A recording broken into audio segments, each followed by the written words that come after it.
에스겔.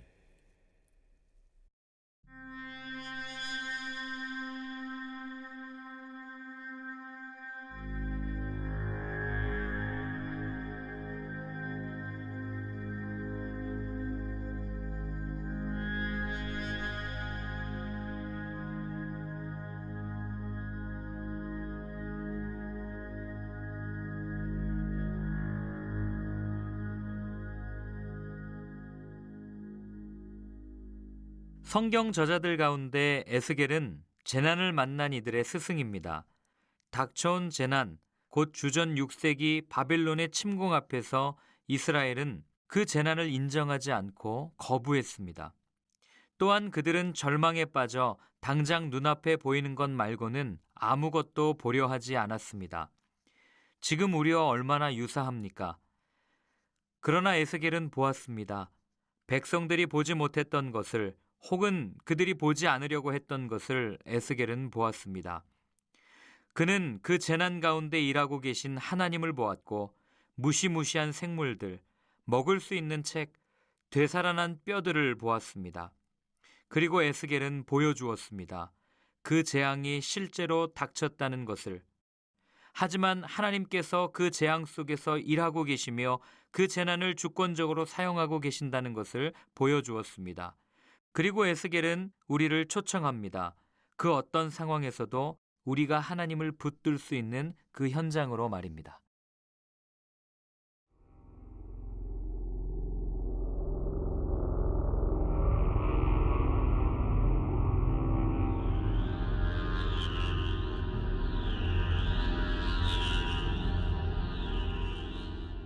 일장 하나님의 보좌.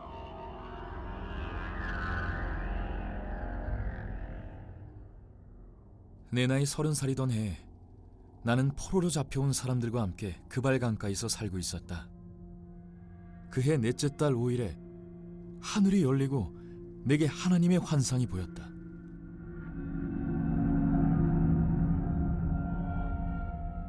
바빌론 땅 그발 강둑에서 부시의 아들 에스겔 제사장에게 하나님의 말씀이 임한 시기는 여호야긴 왕이 포로로 잡혀온 지 5년째 되는 달 5일이었다.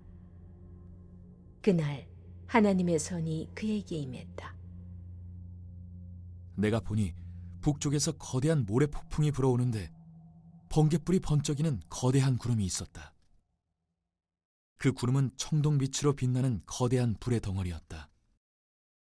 불 안쪽에는 생물 같아 보이는 네 형상이 움직이고 있었다. 각각 사람의 형상을 하고 있었으나 저마다 얼굴이 넷이고 날개도 넷이었다. 다리는 기둥처럼 튼튼하고 곧게 뻗었으나 발에는 송아지처럼 굽이 있었고 청동빛 불꽃이 그 위로 일렁였다.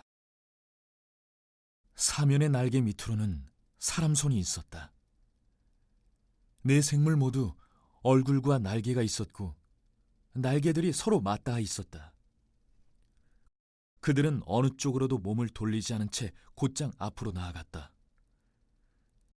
그들의 얼굴 모습은 이러했다. 앞쪽은 사람 얼굴이고 오른쪽은 사자 얼굴이며 왼쪽은 황소 얼굴이고 뒤쪽은 독수리 얼굴이었다. 이것이 그들의 얼굴 모양이었다. 그들의 날개는 쭉 펼쳐져 있었는데 한 쌍의 날개는 끝이 옆 생물에 닿아 있었고 다른 쌍의 날개는 각자의 몸을 가리고 있었다. 각 생물은 앞으로 곧게 나아갔다. 영이 이끄는 대로 따라갔다. 앞으로 나아갈 뿐 몸을 돌리는 법이 없었다. 네 생물은 맹렬히 타는 불 혹은 활활 타오르는 횃불 같은 모습이었다. 불의 혀가 그 생물들 사이를 세차게 오갔으며 그 불에서 번개가 터져나왔다. 그 생물들은 이리 번쩍 저리 번쩍 번개처럼 움직였다. 내 생물을 가만히 살펴보니 바퀴처럼 보이는 물체가 내 얼굴을 가진 그 생물들 각각의 옆바닥에 있었다. 바퀴들의 생김새를 보니 모양이 모두 같았고 햇빛을 받은 다이아몬드처럼 번쩍거렸다. 회전의처럼 바퀴 안에 또 바퀴가 들어있는 것 같은 모습이었다. 그 바퀴들은 사방 어디로 가든지 방향을 바꾸지 않고 곧게 나아갔다. 그 테두리의 크기는 어마어마했는데 눈으로 둘러싸여 있었다. 내 생물이 앞으로 나아가면 바퀴들도 나아갔다. 내 생물이 위로 떠오르면 바퀴들도 위로 떠올랐다. 생물들은 영이 가는 곳을 따라 움직였고 바퀴들도 그들 곁에 꼭 붙어서 함께 움직였다. 내 생물의 영이 바퀴들 안에 들어있었기 때문이다. 생물들이 나아가면 바퀴들도 나아갔고 생물들이 멈추어 서면 바퀴들도 멈추어 섰다. 또 생물들이 위로 떠오르면 바퀴들도 위로 떠올랐다. 내 생물의 영이 바퀴들 안에 들어있었기 때문이다. 내 생물의 머리 위로 둥근 천장 같은 것이 펼쳐져 있었는데 세공 유리같이 반짝이며 그들 머리 위를 창공처럼 덮고 있었다. 그 둥근 천장 아래에서 그들은 한 쌍의 날개는 옆 생물을 향해 펼치고 다른 쌍의 날개로는 자기 몸을 덮고 있었다. 그들이 움직일 때 날개치는 소리가 들려왔다. 거대한 폭포 소리 같기도 하고 강하신 하나님의 음성 같기도 했으며 전쟁터에서 들리는 함성 같기도 했다. 멈추어 설 때는 내 생물이 날개를 접었다. 그들이 날개를 접고 멈춰 섰을 때 그들의 머리 위 둥근 천장 위쪽에서 음성이 들려왔다. 둥근 천장 위에는 보좌처럼 보이는 것이 있었는데 청보석 같은 청옥빛이었고 그 보좌 위로 사람처럼 보이는 형상이 우뚝 솟아 있었다. 허리 위쪽은 광을 낸 청동 같은 모습이었고 허리 아래쪽은 타오르는 불꽃 같은 모습이었다. 사방이 휘황찬란하게 빛났다. 마치 비 온 날 하늘에 무지개가 떠오른 모습 같았다. 바로 하나님의 영광이었다. 그 모든 광경을 본 나는 무릎을 꿇고 얼굴을 땅에 대고 엎드렸다. 그때 한 음성이 내게 들려왔다.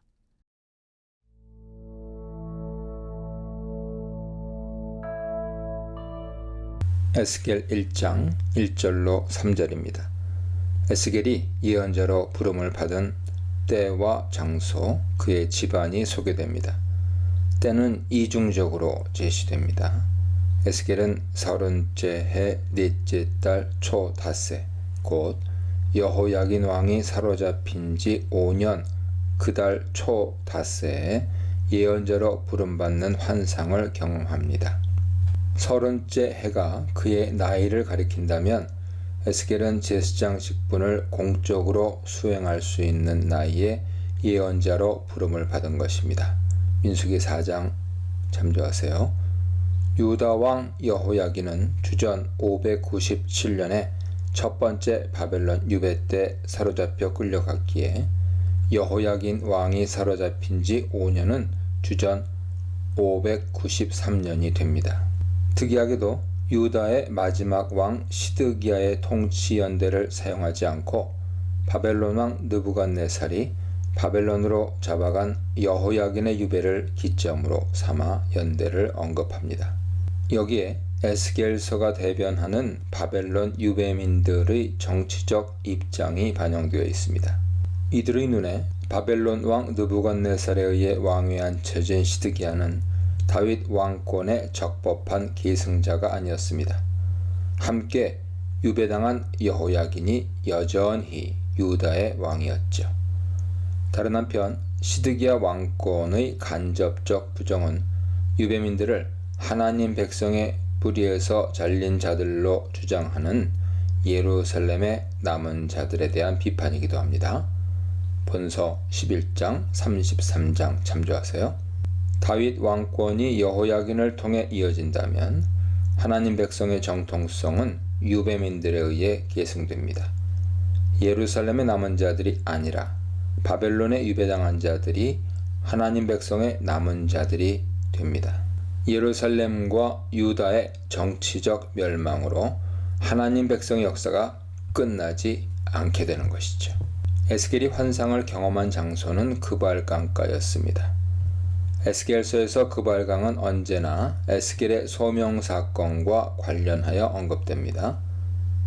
그발강가 사로잡힌 자 중에 있을 때는 에스겔이 예배 중에 하나님을 만났음을 암시해 줍니다. 제의적으로 더러운 이방 땅에 사는 자들에게 제의적인 깨끗함, 정결의식을 위해서는 물이 필수적이었죠.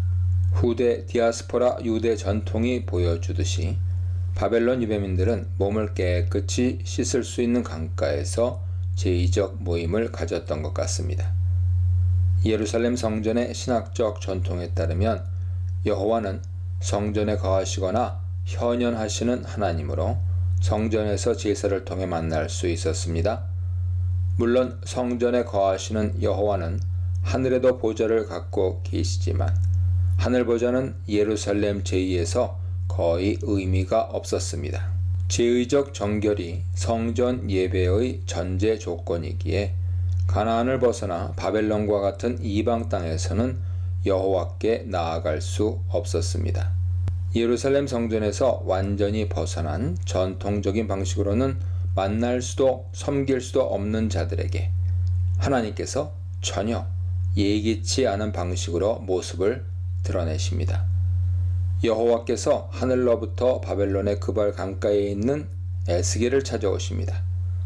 하늘이 열리면은 여기에만 나오는 표현으로 말독신을 섬기는 바벨론이 여호와의 통치 아래 있음을 처음부터 분명하게 보여줍니다. 하늘 보좌에 계신 이스라엘의 하나님 여호와께서 이제 당신의 우주적 왕권을 행사하십니다. 그발 강가의 환상은 부차적으로 유배민들이 바벨론에서 여호와를 섬길 수 있음을 보여주기도 합니다. 하나님의 모습, 환상이 하나님에게서 기원할 뿐만 아니라 그분의 역사 의지를 그 내용으로 하고 있음을 강조합니다. 환상은 예언자들에게 공통된 신적 계시의 통로지만 에스겔 경우에는 그 규모와 표현의 강렬함에 있어서 아주 독자적입니다.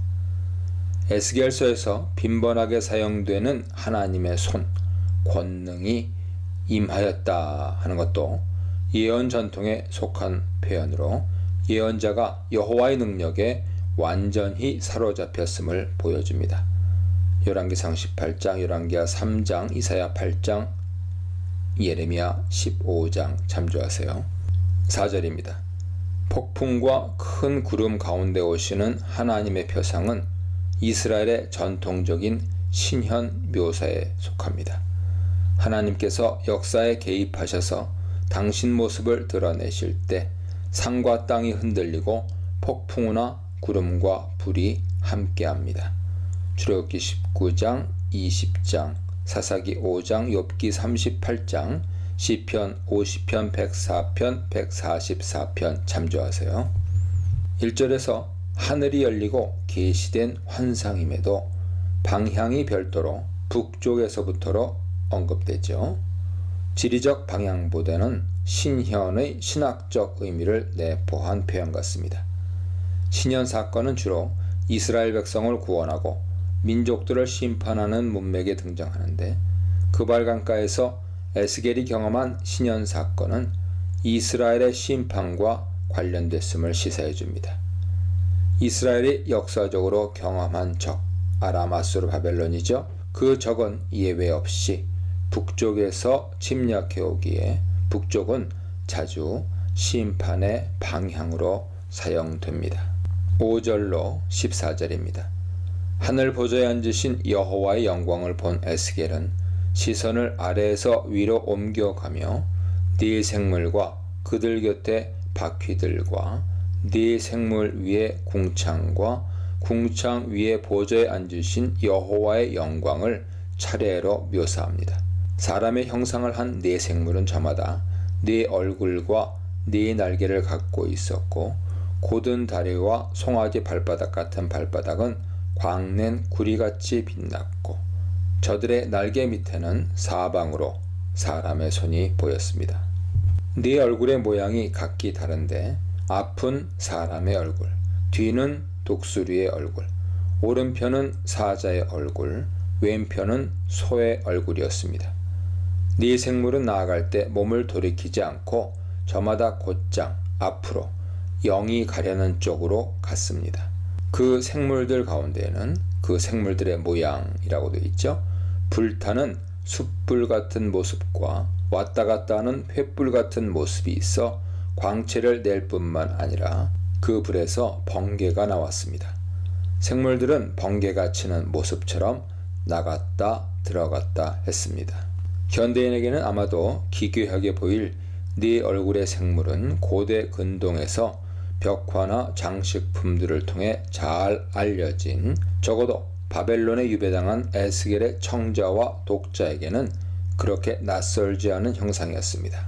사람은 피조물의 정점이고, 사자는 들짐승 가운데, 독수리는 날짐승 가운데, 황소는 집짐승 가축 가운데 가장 힘이 센 존재로 일찍부터 인정받았습니다. 고대인들은 각 분야에서 최고의 힘을 상징하는 대표적 존재를 종합하여 하나의 신화적 생물을 만들고, 이를 통해 비교가 불가능한 최상급의 힘을 표현하였습니다.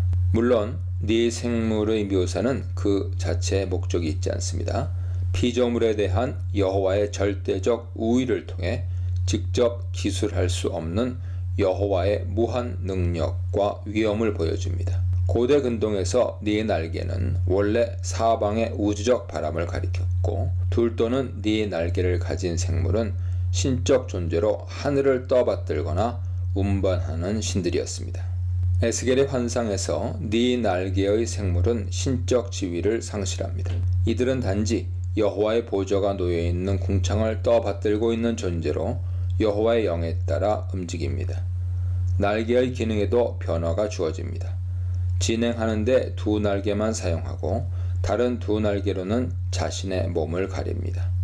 궁창이 그 위의 신적 영역과 그 아래의 세속적 영역을 엄격하게 구분하지만 네 생물의 생명을 안전하게 지키기에는 충분하지 못했습니다. 여호와의 파괴적, 배타적, 절대적 거룩하심 앞에서 그분의 보좌를 운반하는 생물마저 제 몸을 가려야 했습니다. 궁창 위 보좌에 앉으신 여호와와 궁창 아래 네 생물 사이의 간격은 목숨을 담보로 하는 절대 간격입니다. 이방 땅에 임한 거룩, 선민에게 더 혹독한 심판, 신속하게 순종하는 네 생물에 대해 묵상해 보시기 바랍니다. 15절로 21절입니다. 네 날개를 가진 네 얼굴에 네 생물을 통해 과시 된 여호와 보좌의 자유로움과 이동성이 바퀴에 의해 한층 더 강조됩니다. 에스겔은 생물들 곁 땅 위에 바퀴가 있는 것을 봅니다. 그 네 얼굴을 따라 하나씩 하는 것은 아마도 네 얼굴의 생물의 하나씩을 의미하는 것 같습니다. 본서 10장 9절 참조하세요. 황옥같이 빛나는 바퀴는 그 모양과 구조가 모두 같았는데 마치 바퀴 안에 바퀴가 있는 것 같았고, 그 테두리는 높고 무서우며 사방에 눈이 가득했습니다. 테두리를 묘사하는 높고 무서우며의 구체적 의미는 불분명합니다. 무섭도록 높고로 이해하기도 하죠. 현재 문맥에서 테두리를 두르고 있는 눈은 사방을 보며 동시에 사방에 임재하시는 하나님의 속성을 상징적으로 보여줍니다.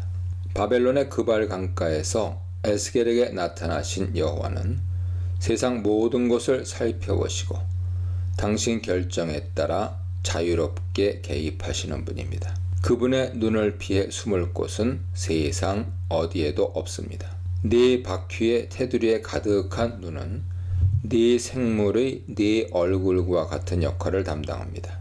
바퀴의 움직이는 모습은 생물의 움직이는 모습과 같습니다. 나아갈 때 네 생물이 몸을 돌이키지 않고 저마다 곧장 앞으로 가는 것처럼 네 바퀴도 방향을 바꾸지 않고 사방 어디로나 갔습니다. 생물들이 나아가면 그 곁에서 바퀴들도 나아갔고, 생물들이 땅에서 떠오르면 바퀴들도 들렸습니다. 생물들의 움직임과 방향을 결정하는 영이 바퀴들 가운데 있었기에 생물들과 바퀴들이 하나로 움직였습니다.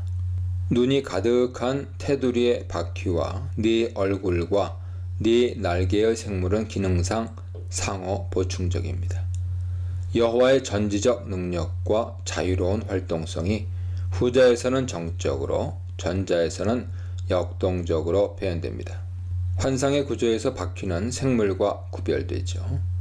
궁창에 연결된 생물과 달리 바퀴는 따로 서 있습니다.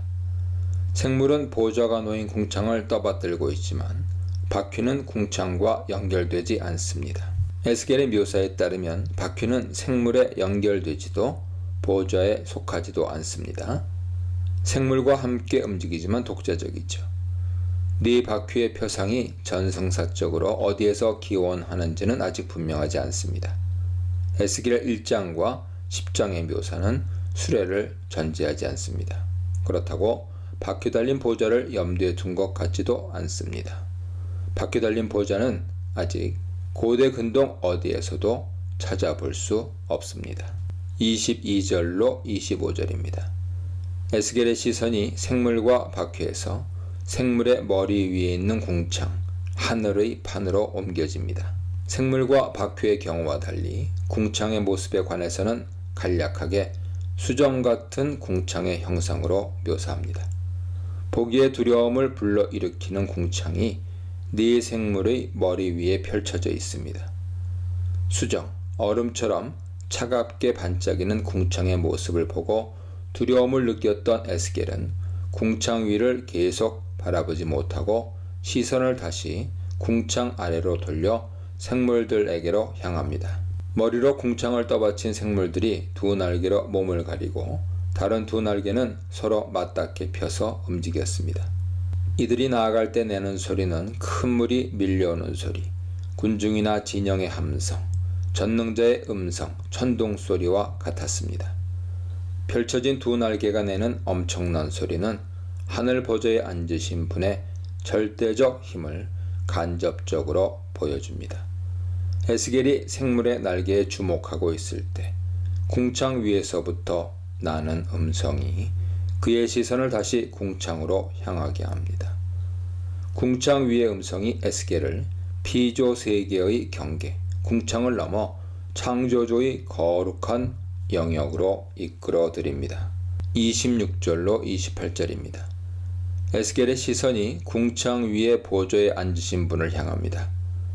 궁창의 경우처럼 보좌도 그 구체적 형태를 알 수 없게 간단하게 기술합니다. 궁창 위에는 남보석 같은 보좌의 형상이 있었고 그 보좌의 형상 위에는 사람 모양의 형상이 있었습니다. 놀랍게도 에스겔은 보좌에 앉아 계신 여호와를 보고 더 나아가 묘사까지 합니다. 하늘 보좌에 앉으신 여호와의 표상은 온 세상이 그분의 통치 아래 있음을 상징적으로 보여줍니다. 바벨론 사람들이 섬기는 말뚝이 아니라 이스라엘의 하나님 여호와께서 왕으로 이스라엘뿐만 아니라 바벨론도 통치하십니다. 에스겔은 여호와의 모습을 사람의 모양 같은 형상, 더무트, 컴마르의 아담으로 표현합니다. 하나님께서 자기 형상, 곧 하나님의 형상대로, 버첼렘 엘로힘, 하나님의 형상대로 사람을 창조했다는 창세기 1장 27절의 진술을 염두에 둔 표현인지는 불분명합니다. 관련이 있다면 창조주 여호와와 그분의 피조물 사람이 신비로운 방식으로 서로 연결됐음을 읽어낼 수도 있습니다. 물론 에스겔서는 다른 어떤 책보다 하나님과 사람 사이의 절대 간격을 강조합니다. 여호와는 에스겔을 언제나 인자로 부르시죠. 에스겔의 대담한 묘사는 계속됩니다. 보좌에 앉아 계신 분의 모습은 전체적으로 빛나는 불과 같습니다. 허리처럼 보이는 부분의 위쪽은 단쇠, 빛나는 금속 같아서 사방이 둘러싸인 불과 같았고 그 아래쪽은 불처럼 보였는데 사방이 광채로 둘러싸여 있었습니다. 사방으로 뻗은 광채의 모양은 비오는 날 구름에 있는 무지개처럼 보였습니다. 궁창 위에 보좌에 앉아 계신 여호와의 영광이 마치 비가 온 후에 구름 사이로 빛을 발하며 나타나는 무지개와 같았습니다. 에스겔은 여호와의 영광을 무지개의 광채에 비교함으로써 묘사할 수 없는 것을 묘사합니다. 무지개의 비유가 창세기 9장 1절로 16절을 배경으로 하는지는 불분명합니다. 창세기에 의하면 홍수 후에 여호와께서 노아와 언약을 맺으시고 언약의 증거로 무지개를 구름 속에 두셨는데 양자를 관련시켜 무지개에서 심판에 대한 암시를 읽어낼 수 있을지 의문이죠. 아마도 1절의 하늘처럼 여호와께서 창조주와 세상의 통치자이심을 시사해 주는 것 같습니다.